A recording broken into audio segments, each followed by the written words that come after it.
420 ஏ மற்றும் பி மற்றும் சிக்கு 1/3 5/6 7/9 விகிதத்தில் பிரித்து கொடுத்தால் பியின் பங்கு யாது? ஓகே, இப்போ இந்த மாதிரி கேட்டாங்கன்னா நமக்கு என்ன பண்ணணும்னா ஃபஸ்ட்டு கீழே இருக்கிறதுக்கெலாம் எல்சிஎம் எடுக்கணும். ஓகேங்களா? அப்போ 3 6 9 இதை பொறுத்த வரைக்கும் இந்த 3க்கு எல்சிஎம் எடுக்கணுமா? அது தேவையில்லை. ஏன்னா 3ங்கிறது 9க்குள்ளே அடங்கும். அப்படிங்கிறப்ப 3ங்கிறது 6க்குள்ளே அடங்குங்கிறப்ப இந்த 3ஆம் நம்பருக்கு நம்ம எல்சிஎம் எடுக்க தேவையில்லை. அப்போ 6க்கு 9க்கு எல்சிஎம் எடுத்தால் போதும். அப்போ 3ஆல் அது 2 அடிபடுங்கிறப்ப 2 3 6 3 9 2 3 6 1 6 22 1 18 18ங்கிறது தான் எல்சிஎம். இப்போ என்ன பண்ணணும்னா அந்த 1/3 இன்ட்டு 18 5/6 இன்ட்டு 18 7/9 இன்ட்டு 18 அப்படின்னு போட்டு அடித்தோம்னா இதெல்லாம் ஒரு நம்பராக கிடைக்கும் நமக்கு. அதாவது ஒரு பங்காக கிடைக்கும். இது பின்னத்தில் இருக்கப்போ பங்கு கண்டுபிடிக்கிறது கஷ்டமாக இருக்குங்கிற பஸ்ஸில் நம்ம என்ன பண்ணலான்னா இந்த 18 ஒவ்வொரு நம்பராக அடிங்க. இப்போ 1/3 18ஆல் அடித்தோம்னா என்ன வரும்? அடுத்து 5/6 இன்ட்டு 18.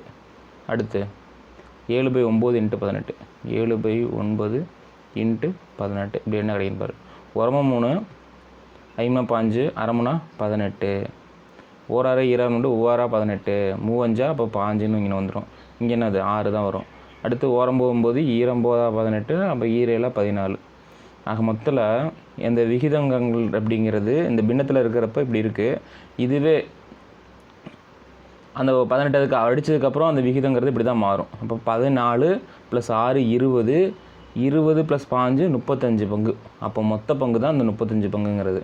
இப்போ 35 பங்கு தான் இந்த 420 அப்படிங்கிற வேல்யூ.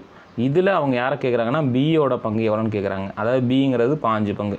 அப்போ 5 பங்குங்கிறது எவ்வளோ? இதெல்லாம் நல்லா கவனிங்க. இப்போ நம்ம இந்த 18 எல்சிஎம் வச்சு எல்லா நம்பரையும் அடித்ததுக்கப்புறம் 6:5:14ன்னு கிடைக்கிது. இது மொத்தத்தையும் கூட்டினோன்னா 35 கிடைக்கிது. அந்த 35 பங்குங்கிறது தான் அந்த 420னா அந்த பிங்கிறதுக்கு 15 பங்கு வருது. 15 பங்கு என்னென்னு பார்க்குறோம். 3 5 7 35 7 49 6 42. அப்போ 1 6 22 1 18 அப்படிங்கிறது 180. அவ்வளோதான் ஆன்சர் வந்துடுச்சு. ஓகேங்களா? 180 தான் ஆன்சர். திருப்பி ஒரு டைம் சொல்கிறேன். இந்த மாதிரி பின்னங்களாக இருக்கப்போ கீழே இருக்கிறதுக்கு நம்ம எல்சிஎம் எடுத்து அதை ஒவ்வொன்றாதையும் அடிக்கணும். அப்படி அடித்தோம்னா 6 5 14 கிடைக்கிது. கூட்டினோன்னா 35. அப்போ 35 பங்கு தான் அந்த 420னா 5 பங்குங்கிறது பி. அப்போ பிங்கிறது 180. அவ்வளோதான்.